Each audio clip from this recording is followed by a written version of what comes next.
So thank you, Eva, and Deputy Director, for the good, nice words. And good afternoon to you all. So I'm Hermanni, and I come from the Secretariat of NDPTL. And as this project is funded by us, so I was kindly asked by Eva to say a few words, and which I will happily, of course, do. So if you don't know, we are an initiative of Northern European Transport Ministries. We are hosted by the Nordic Investment Bank. We have offices in Helsinki. And we are currently chaired by Germany. And I know that Frank Zwielisch from the Ministry of Digital and Transport should be with us online, I think, today. So, hi, Frank. So, my kid just finished his first year at school last week. And as you know, maybe the core task of the first class is to learn how to read and write. And the first step of this is naturally to learn the alphabet. And in my kids' school, they did this by associating animals and things starting with the letter under study. So there was like B for bird and so on. However, at one point I started to wonder, where do these our letters actually really come from? Well, it turned out that the approach in the school was actually not that far from the truth. So according to some archaeological findings in the Sinai Peninsula, the precursors of our letters, they were derived some 3,500 years ago by immigrant workers to the pharaonic Egypt. And they originate from these Egyptian hieroglyphs, these pictures, where they were given new sounds based on the language of these immigrants. So they used like the bull's head picture was given, it was the A, because it looked like Aleph, which was the word in their own language. M, which was looking like this, was coming from the water, so Maim in their language, and so forth. So, but then one asked that where do these Egyptian hieroglyphs came from? Well, it turns out that the Egyptians borrowed them from some 5,000 years ago from the Sumerians. And these came from the cuneiform writing symbols which were invented there. But where do these symbols came from? Well, I discovered that many thousand years earlier, the Sumerians had used a kind of primitive waybill or consignment note called a bulla for long-distance shipments. So this was a hollow ball of clay into which they put some seals and sealed some small figures which looked like the things that were which were shipped. So there were these small sheep for indicating a sheep, and then also small bottle figures for if you were shipping, for example, oil or so forth. And with this system, the receiver could verify that the things that have been sent were corresponding with the stuff that ended up in their own backyard. So, and these symbols, these cuneiform writing symbols, were just then used invented to write on the surface of this bulla this content of this ball, so that you wouldn't have to break it before it came to the place. So, actually, and quite surprisingly, I discovered that the source of much of the written civilization in our world, so from the Bible and Quran and social media posts, so actually they are based on the waybills, so consignment notes, so which is the topic of naturally of today's meeting. So anyway, some 2 years ago, in June 21, only a few weeks after I had been hired to the NDPTL Secretariat, so I participated in a seminar on digitalization organized by the Lithuanian Ministry of Transport. And as a person coming from a maritime background, this meant a lot of new concepts and acronyms, including ECMR. And around this seminar, I also learned that the Lithuanian organization Infobalt was going to submit a project application on digitalization of freight transport documents to our support fund. After an exchange of emails and a lot of meetings with us at the Secretariat, we received a final project application in the autumn. So the application was evaluated, approved, and towards Christmas we actually started then negotiating a grant agreement. However, there were some hurdles on the way. So actually NDPTL had many years where no projects had been signed, so the contract templates had to be refreshed, and we also suddenly needed to report to EU on certain EU funds that we had that we could fund this project from. But everything was completed, and we had this nice grant agreement and project ready to start in the end of January 22. And we had a kickoff meeting of this project scheduled for Monday, 28th of February 22, and everything seemed very clear. But as you know, 4 days before this scheduled kickoff, Russia attacked Ukraine, and we entered in a completely new, different world of regional cooperation in our neighborhood. So, and even if this project didn't have any substantial involvement of Russia or Belarus, the EU funding instrument from which this project was originally funded from, that was withdrawn and eventually even terminated. So the project was actually left then without funding. And this was a pity, as this topic is, of course, it was and it is very timely, and it has links to wider digitalization processes within the EU and worldwide, including the EFDI regulation. So to avoid waste of a good project, I worked during spring 22 to find a solution. First, by having this negotiation with the EU on this, if we could have an exception on this suspension. This was unsuccessful. And then I turned to my contacts in these other donor countries, so this means Finland, Norway, and Germany. And the solution came in summer 22, only via a general special contribution from Finland and the willingness of Germany and Norway to use these funds, which they had donated earlier. So I just want to underline that the funds for this project and the funds were only possible via financial contribution from these three countries, so Finland, Norway, and Germany. And finally, we could then start a rescheduled and updated project in August or in the autumn 22. So as you can see, it has been a quite special project, also from the funding side, many twists and turns and kind of drama, administrative and otherwise. So it's really now fantastic that we are here at the final event, and there has been a lot of good work done. So I'm very much looking forward for all these presentations today and discussions, and also eventually to the final reporting. So thank you so much from me. Have a nice day.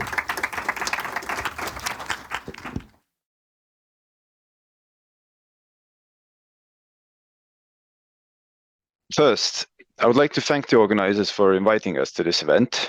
In the past few years, while working on the implementation of the Electronic Freight Transport Information Regulation, more commonly known as the FTA regulation, we have gotten well acquainted to the predecessors of the NDPTL ECMR project, the GINO, the GINO Proto, and DinoCap projects. Now we're looking forward to getting to know what the ECMR project has taught you. We appreciate pilot projects that investigate barriers to digitalization of transport documents and try to prepare the ground for making paperless multimodal freight transport the reality. We see the FTA regulation as a key catalyst in this process, making it mandatory for the authorities to accept information provided digitally. The FTA regulation solved the chicken and egg problem of who should make the first move and got things going.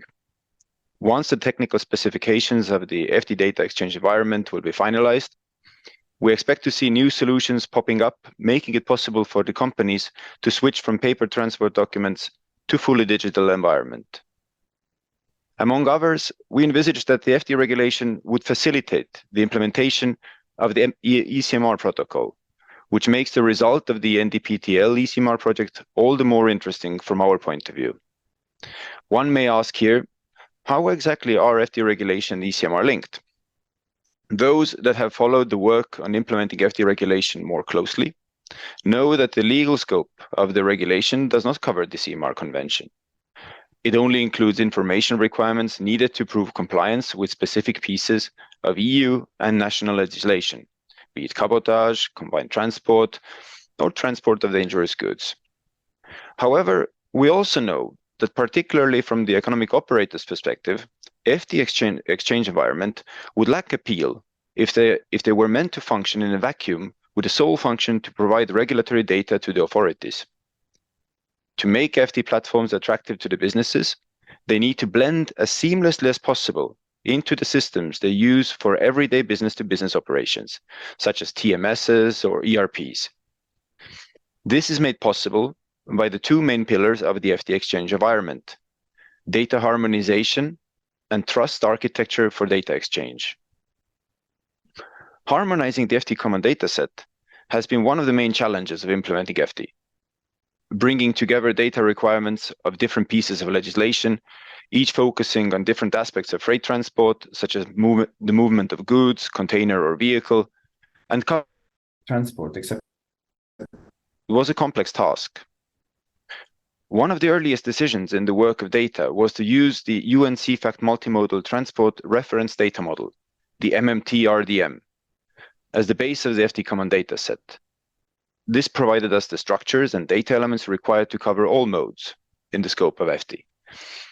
But one of the main benefits of using the MMT-RDM library and its structures is that it allows to easily extend the FT dataset to cover also data needed for business-to-business purposes. The second key pillar of the FT exchange environment is the trust data exchange architecture. On one hand, the competent authorities need to trust that they receive up-to-date information via secure channels from certified FT platforms.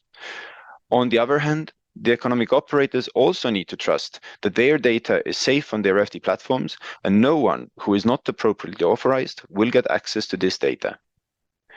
Particularly in designing this architecture, we have found learning from previous projects' experiences, such as the Gintarė and its successors, very useful.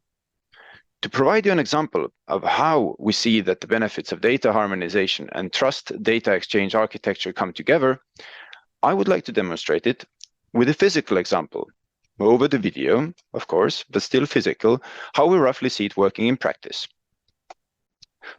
I have to take off my, okay, maybe if I put it here, you can see. So you will not see me, but you will see a compilation of Lego blocks. What I do hope is that with a little bit of imagination, you can recognize here a template of a CMR. Every color block represents a data field of the template, and each Lego piece represents a single piece of information. This is the business view of the document with all required data fields neatly filled in. However, not all this data is relevant for the officers checking the document to check compliance with some specific piece of legislation. What happens in FT is that the information that will appear on the screen of the enforcement officer is not anymore the full CMR data, but only selected pieces of the data that the officer is authorized to see. So if they are not authorized to see it, this is what they will see. They will just see, well, they will not see any data elements. And if, for example, the officer is allowed to see the elements, for example, to see the location of the place of delivery and the place of acceptance of the goods, they will only see certain parts in here, meaning these two parts. Actually, these two. So the benefit of this is that the operator, the benefit of this for the authorities is that this would make the control procedure more efficient for the officer. Plus, the authority system visualize the received data in any format, however they want. They can, same as with the Lego blocks. You can stack it upon each other. You can just leave some of the pieces that you received on the side because you find that you don't need them, or you can make a tower of them. Similarly, you can also do it in the authority systems. They receive the data and they can show it however they want. The benefit for the economic operator, in addition, of course, to having the process go more efficiently, is that any information that the officer is not authorized to see will stay safely in their systems, and the officer will not even know about its existence. As you can see, FT has a huge potential in facilitating the implementation of ECMR and other transport document solutions. Therefore, we're very interested in receiving the results of this project. And if possible, we could even organize a discussion in the context of our Digital Transport and Logistics Forum expert group. Thank you for your attention.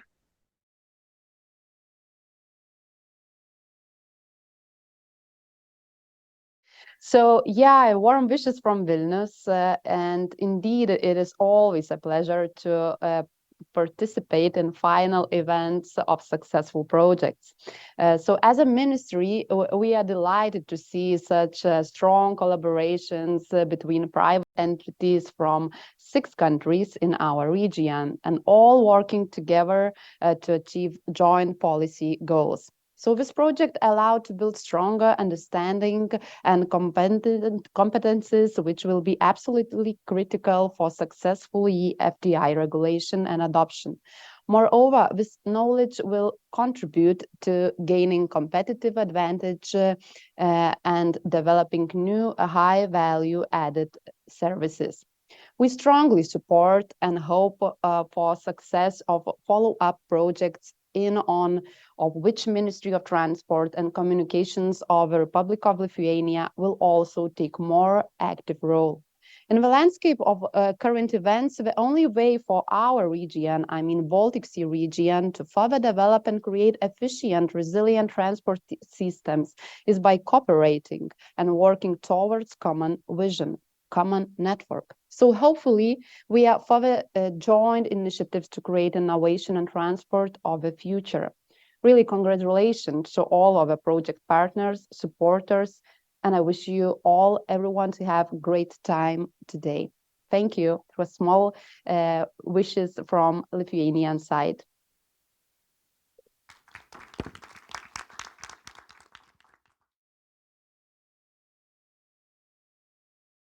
Thank you very much. Good morning, everyone. Greening and digitalization nowadays on EU level is on the top of all priorities.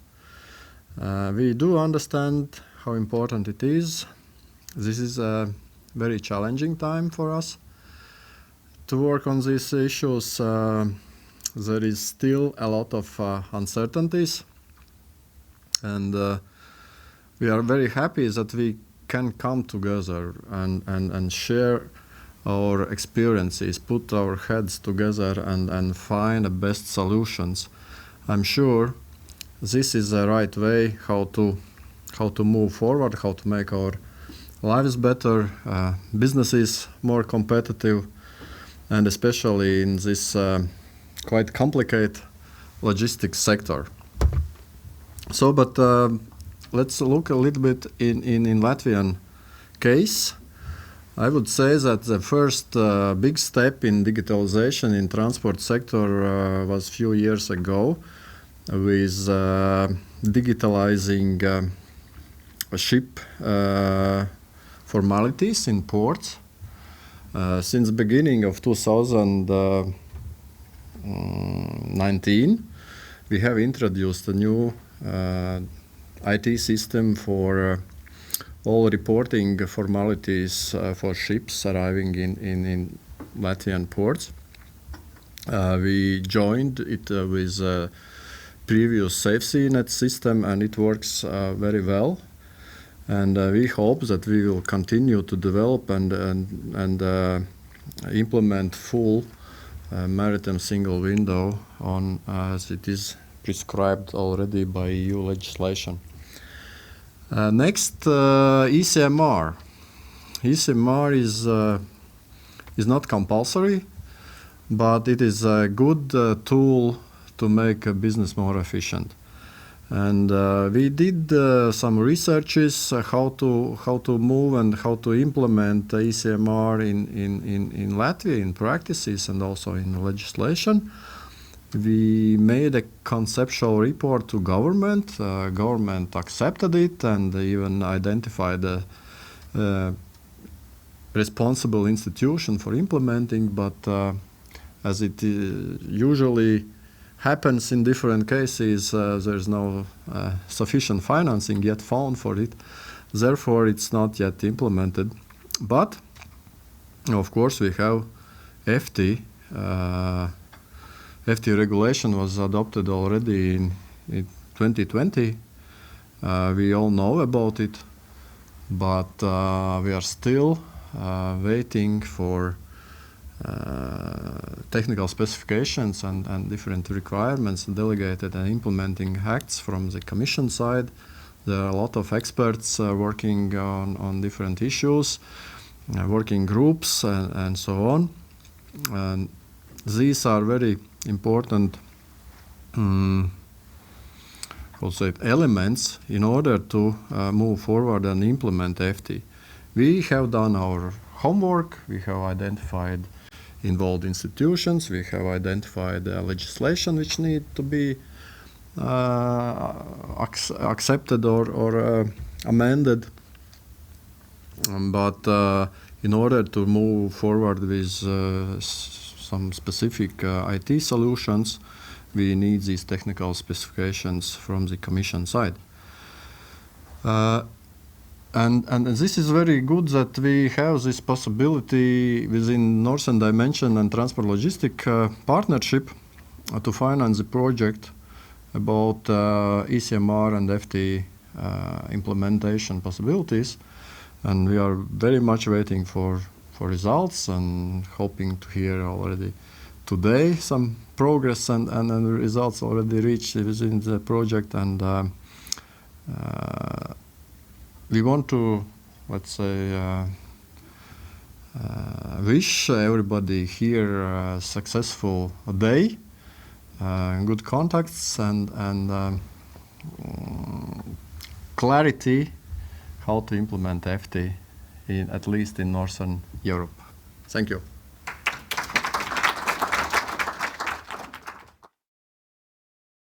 Good morning. Thank you, Eva, for inviting me here. It's a great pleasure to have the opportunity to speak for all of you. Dear guests here in Tallinn and also online, dear partners, it's a great pleasure to be here. Every journey starts with a first step, but also no one knows where the road will reach him until we take him until he reaches his destination. My journey started about 5 years ago, maybe not mine, rather Keynotes, that means Polish Chamber of Commerce for Electronics and Telecommunications. And it was the time when no one even mentioned ECMR. It was the GINO project. We were invited to participate. And in all papers, there's no about ECMR. So why, later on, ECMR was chosen to be developed? One part of the GINO project was devoted to cross-border e-services. And we chose, based on the studies, 4 services to be developed. One of them was ECMR. It proved later that the results of the project were so good that the ministry, Estonian ministry who lead the project, received financing for continuation of the project. It was the GINO Proto in which we developed the system. I am pleased to remind that the idea to use blockchain technology was Polish idea, and not everyone were for this solution. But finally, we have blockchain in this index system of ECMR solution. It was the beginning. We developed the system, we piloted the system in 4 countries. Next project, it was self-developing project, incredible. The next project that was DinoCap. In DinoCap, we further developed the system and also we piloted it. It was a success. And now, no, maybe not now, but the last step, it was NDPTL project. In the NDPTL project, we achieved a lot. Just I would like to mention further development of the project.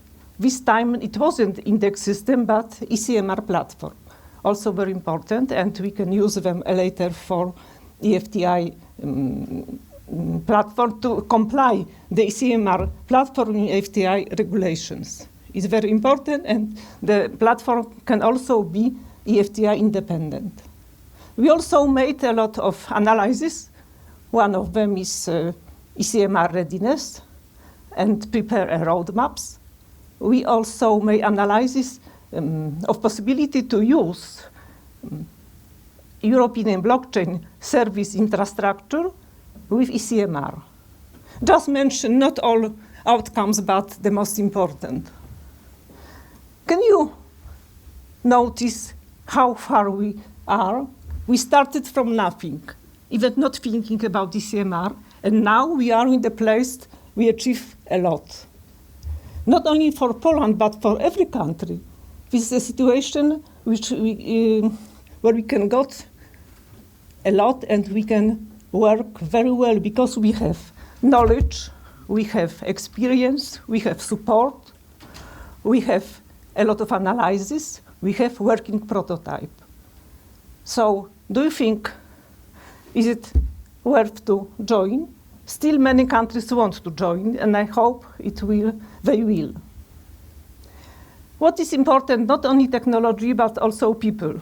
I would like to include here two groups of people. One of them, there are people working in the project. I would like to acknowledge every one of them, but especially, like Matti, I would like to acknowledge the work of Ulrika. I also love to work with Eva. She also has a lot of energy. She also has a lot of ideas and kindness. The other group of people worth to mention are people who will be working with our solution, who will use them. And here is a problem, the crucial problem, because they have a lack of knowledge, awareness. There is no entity in Poland, governmental entity responsible for implementing ECMR and the FTI. They have no people, people who will use the system will have no support. So what is the situation? They are afraid. They are afraid of lack of knowledge, of cost, lack of funding, mostly SMEs, because bigger companies started to build their own solution, even with remote connection for drivers. They are afraid of new system, of technology, of incorporating the new system with other system with the company. They are afraid of unknown. And what is it? It is the normal situation of changes. So what is important to do as a next steps, I think, it's to help these people with increasing their awareness, giving them a lot of information, and especially convince them that the system will give them benefits. All of people who will use the system, not only somebody somewhere, but all companies, government, everyone. Benefits are huge. Benefits for everyone, that's environmental benefits. I mean, less paper, first of all. According to EU, about 2 to 8 billion sheet papers can be saved when we will implement the electronic documentation. That means about 180,000 to 980,000 trees. But it's not only about trees, it's also about chemicals. We will use less chemicals, we will use less electronic memory because we will save data only once. Other benefits, there are benefits for companies and for government. That means better management, remote control, better control, increase of data security, increase of data quality, less error, easier and quicker search of information, better management, better control of unexpected situation. Just mention a few of them. Do you think we need to ask a question why we are here, why we are working together? Is it a rhetorical question? Someone said that even a broom can shoot if it's a God's will. I think we shouldn't wait for God's will. We should join the project. We should take a next step towards the end of the road.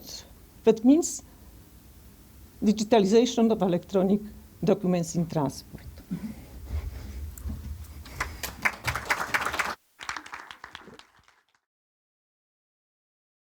So I noticed that all the keynote speakers have a tie, so I had to find one. Luckily, I have a rescue tie in my bag always. We don't use ties so much in Finland. But anyways, great to see you. Well, first of all, we are here to celebrate the NDPTL project coming to a successful conclusion.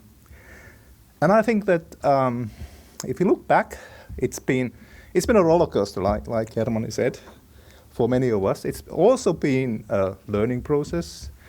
We've got a lot of new friends, not that many foes, which is good. I would say that if you think about foes, my company has been working with our Transport and Communications Ministry for 15 years already. And we've been doing a lot of ITS and logistics projects through Russia to China and with Russia. And in those 15 years, we didn't really achieve much anything. Let's be honest, because every year we had a new ministry representative on the Russian side because the one that used to be there was sacked or in new position. So we started all over again and again. But in these past maybe 2 years that we have actively worked with this bunch, I think we have really achieved way more. And also I think that we are still in the beginning of our journey, because it's not until the enterprises are fully committed that we have really achieved our goal. So it's going to be a 10 years journey, I'm sure. But it's good to do it with you guys, because looking back, in the past years we have had so many things happening with the different sort of participants of these countries, taking their turns in arranging seminars, meetings, hackathon, also development of new solutions and stuff. And then amidst all of this hurry that we have had, we have also been able to pull up the team to look for EU projects, like this Interact project that we have applied for, that Inga is going to tell about. Inga is a star for that. You will be hearing about that. And at the same time, I would like to really give thanks to Eva. Where is Eva? Who's been the workhorse of this NDPTL project. We should really applaud her. and then again, it was last, I think it was August when I met first time Eva. I'd heard so much about you, Eva. It was great to meet you first time, because it seemed that, well, this lady is really making things happen. We were in the embassy of Estonia in Helsinki, and we had all the decision makers there from both countries signing an MOU and stuff.